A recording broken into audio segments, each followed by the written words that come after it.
Happy Sunday, sisters. I apologize for coming to you guys so late, but I'm pretty much a procrastinator and I've waited till the last minute, and we're on a mini vacation. So I've been working on my lesson and studying it and reading it over and over, and I wanted to wait till I felt like I was totally prepared. So anyway, I hope you sisters have had a wonderful Sunday. And I just want to say how grateful I am that the primary presidency has allowed us to do our lessons via the computer. And I just think it's wonderful. I miss all you sisters, and I cannot wait till church is back to normal again and we can all be together in our classrooms and studying Heavenly Father's Word. My talk today is by Elder Gary E. Stevenson, and it's from the General Conference, October 2019 General Conference. And Elder Stevenson is from the Quorum of the 12 Apostles. And I love to hear him talk. I love to hear him when he's at conference doing his talks, because I think they're so wonderful. And he's such a good speaker. So I was really honored to have this lesson and prepare it for you sisters today. And I hope I do it justice and don't take anything away from it. With that being said, Elder Stevenson starts out saying that he wanted to offer counsel to everyone, but particularly he wanted to talk to the younger generation, the primary children, the young men, the young women, and he wanted to let them know that that they were deeply loved by the prophet, and that our President Russell M. Nelson loved them so much. And our prophet spoke to these young people in a worldwide youth devotional broadcast titled Hope of Israel. And he says, we often hear President Nelson calling you exactly that, the hope of Israel, the rising generation, the future of the restored church of Jesus Christ.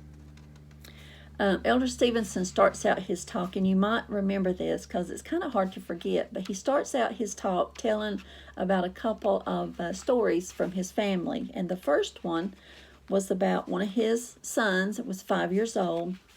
Elder Stevenson had gone to work that day, and he got home and he noticed on the garage door there was some splashes of white paint. And it was on the ground and on the garage door and on the red brick home. So he thought, what is going on? So he noticed there was paint on the ground, so he started following the trail of the white paint.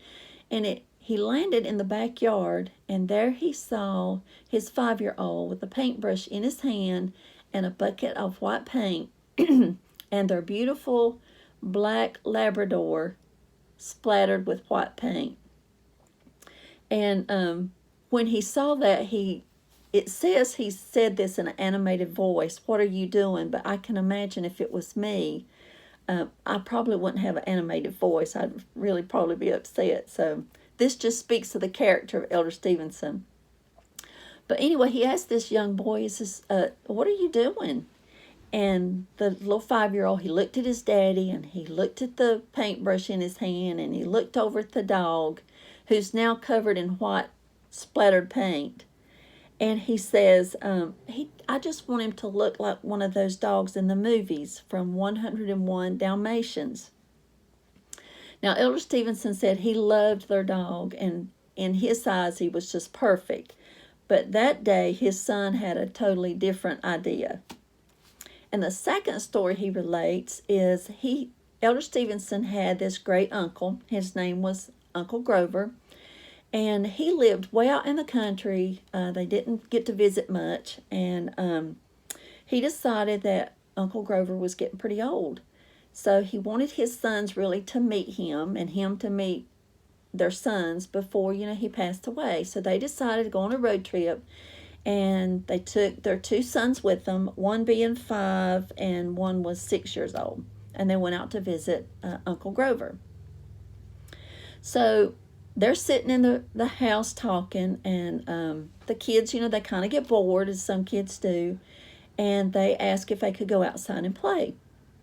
So when they told them that they could go, Uncle Grover gets down face to face, and he says, "Be really careful out there.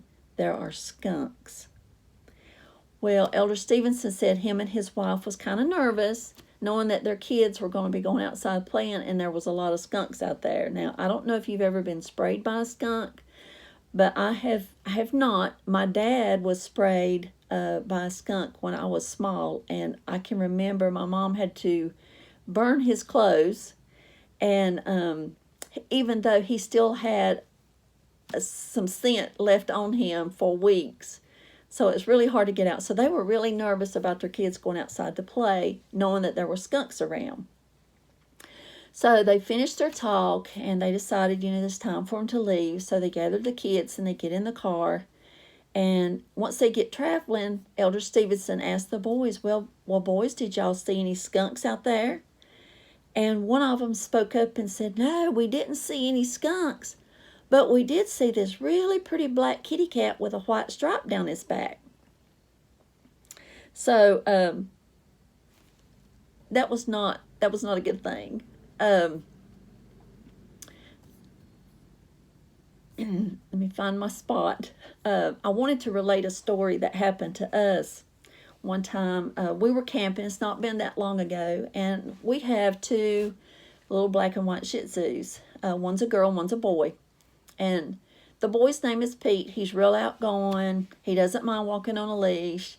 The little girl, her name is Allie. She was brought up a little spoiled princess, and she still is. So she doesn't like to walk on a leash. And she's used to being at our home. When she needs to go outside to potty, we just open the door and she goes out, does her business, and comes in. Well, when you're camping, you have to have your dogs on a leash. So Jeff had took Pete out to potty, and I had took Allie out to potty. Now remember, they're both black and white, and it was kind of dark. You couldn't see real good outside. Just by the lights from some of the other campsites, you could see just a little bit. So I had brought Allie back inside, but Jeff's outside with Pete, and not knowing that I had brought Allie inside, he sees this black and white animal to his side, and he's thinking, his first thought was, "Oh my gosh, Allie has gotten loose from Shelby, and she's out here wandering around by herself." So he starts to call Allie, and realized when he turned on his flashlight, it was not Allie at all. It was a skunk, which was kind of odd to see in a campsite. But so he kind of hightailed it back in the house with Pete in tow, and got away from that skunk as fast as they could. So while listening to each of these stories, it kind of makes us smile to think about the boys, what they did with the paint going on the dog, and going outside to play, and seeing the black kitty cat with the white stripe, and also Jeff and the skunks. These stories kind of make us smile, maybe even laugh. But Elder Stevenson says that these stories that he has told illustrates a more profound concept. In his first story, his young son had a beautiful dog as a pet, but he grabbed a gallon of paint and a paintbrush and began to create his own imagined reality. Something we deal with in our lives every day, imagined reality. There's also something called virtual reality. And I'm not sure if you know what this is, but I know there is a virtual reality thing. It's a computer-generated simulation in which a person can put on these goggles, and what they're seeing, it simulates a 3D environment of what's going on. They could be, when they turn their head, whatever's playing on those goggles, it moves with them, so they can see that. Or if you've ever gone to one of these move-in theaters, it has seats in it like a movie theater, and you sit down, you buckle up, and there's a huge movie screen in front of you. So when the movie comes on, it's like all kinds of different scenes. Like you may be in a field with snow surrounding you, and you're on a snowmobile, and you're just flying through the woods. Well, you're not really moving, but the seats are moving, so it brings to you the feeling that you're actually in the woods, in the snow, on a snowmobile, dodging trees and going over hills, and sometimes it gets a little scary. Then it may shoot on over to, you're in an airplane flying through valleys, and it looks like you're going to go right through a mountain, and all of a sudden it jerks up. Well, your seat's actually doing the moving, but it appears that you're actually in there. And sometimes, like I said, it can be frightening, especially to kids. So even though these are virtual realities, it appears that it's something that it really isn't. It's a lack of clarity, and for a second we really can't discern between what's really happening and what's not. And this is just one of the tools that Satan uses to change our reality or perception of reality. In the second story that Elder Stevenson told, he says the boys were blissfully unaware of the threat that they faced from a skunk. Not being able to properly identify what they're actually encountering, they ran the risk of suffering some unfortunate consequences. Maybe sometimes we are blissfully unaware. Maybe it's from movies we watch, or things we see on the internet, things that just creep into our minds that we're really not concentrating on it being bad. When it comes up, we think, oh, this is bad, I shouldn't really watch it. But Satan uses tools to kind of creep into our mind slowly without us even recognizing what they could be, or they're not as they appear. He's always trying to deceive. Oh, it's just a black kitty cat with a white stripe on it. It's not harmful. It won't hurt you. Just like the story of Jeff and the dogs, it was not, and he thought it was Allie. But, there wasn't a lot of light. So there wasn't a lot of clarity in what he was seeing. So Satan's best tool is to disguise things so they would look more appealing. Once we commit that sin, that doesn't look bad at first, and then we gain that clarity. It's like, oh no, what have I done? Because we've been deceived. And it's because Satan works so diligently to creep into our minds and our hearts. I was at Walmart a few nights ago. We had just come into Pigeon Forge, and of all things, I had forgotten Pete and Ellie's collar.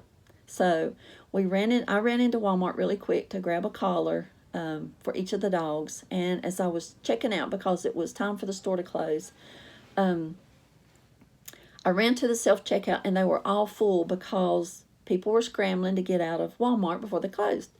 So I see one spot open, and I go over there and grab my collar out of the cart and start to scan it, and notice that on the bag rack that was sitting there, there was a bag and had groceries in it. And my first inclination was, I have taken somebody's spot at this register. So I looked around, and nobody was looking my way. Everybody was busy scanning their groceries. The two clerks were standing up there talking. So then I thought, somebody has bought these groceries. Maybe they were in such a hurry that they've left this one last bag, or maybe they had kids that were distracting them, and they got everything but this one last bag, and they've left it. So for a split second, I thought, well, I might as well take it. It's just sitting here. What are they going to do with it? And then I thought, no, that's not right. Somebody could have, I'm sure somebody had paid for the groceries and left it there. Maybe they get home and they realize that I've left my groceries. So I'm going to come back tomorrow, call Walmart, come back tomorrow and get my groceries. Had I taken them, they would not have been there. And it would not have been right. But for that quick second, Satan was trying to tempt me to take that bag of groceries. It's not going to hurt anybody. It's just sitting here. It's already been paid for. Nobody else wants some. Just take it on with you. That's totally not right. So I finished checking out what I had in my cart. I grabbed the bag, and I turned around and ran one of the little clerks down and told her there was a bag left over there and somebody had left it and they might be calling back for it. So I just wanted them to have it. Satan would have really enjoyed me taking that bag with me and not thinking another thing about the person that went on and left those things behind us. Elder Stevenson goes on to tell us that in all of his shared stories, it was a case of mistaken identity. presuming the real thing to be something else, something that it wasn't. And in each of these cases, the consequences could have been minor, not anything major. But let me go back to this word of identity. This actually is a really strong word in this talk that he did. When I first read the word identity, my first thought was mistaken identity or identity theft. Things that are not good whatsoever. In both of these thoughts, it denotes things that are not good, but then in this case, identity is a profound word. And it's usually something that Satan attacks. He doesn't want us to know who we truly are. Satan is the father of all lies and the great deceiver, and he would have us question things that are really as they really are, and either ignore eternal truths or replace them with something that appears more pleasing. Elder Stevenson said, "He maketh war with the saints of God and has spent millennia calculating and practicing the ability to persuade God's children to believe that good is evil and evil is good. He has a reputation for himself of convincing mortals that skunks are just kittens, or that with an application of paint you can turn a beautiful Labrador into a Dalmatian." The scriptures tell us that Moses came face to face with God, and he had the same issue. Moses knew deep down in his heart that he was the Son of God, and God taught Moses about his eternal identity. And then guess what? Satan comes and tries to tempt Moses, telling him that he was the Son of Man. Satan told him he needed to worship him. But Moses knew who he was. He knew his identity, and he put Satan in his place. He said to Satan, "Who art thou? For behold, I am the Son of God, in the similitude of his only begotten Son, and where is thy glory, that I should worship thee?" In other words, Moses told Satan, "You cannot deceive me because I know who I am. I was created in the image of God. You don't have his light and glory, so why should I fall prey to your deception?" Now pay attention to how Moses responds to Satan. He says, "Get thee hence, Satan, deceive me not." These words are powerful words from a man who has power from God. I want you to think about this for a second. How does knowing you are a daughter of God make a difference in your life? How does it affect the way you treat other people? Just think about that and ponder on that. Elder Stevenson says in his talk that he invites all of us to respond the same way when we are influenced by temptation. Command the enemy of your soul by saying, "Go away. You have no glory. Do not tempt or lie to me, for I know I am a child of God, and I will always call upon my God for his help." Now, with that being said, will Satan just walk away and leave us alone? Nope. He will not give up, and he'll keep trying. He will never give up.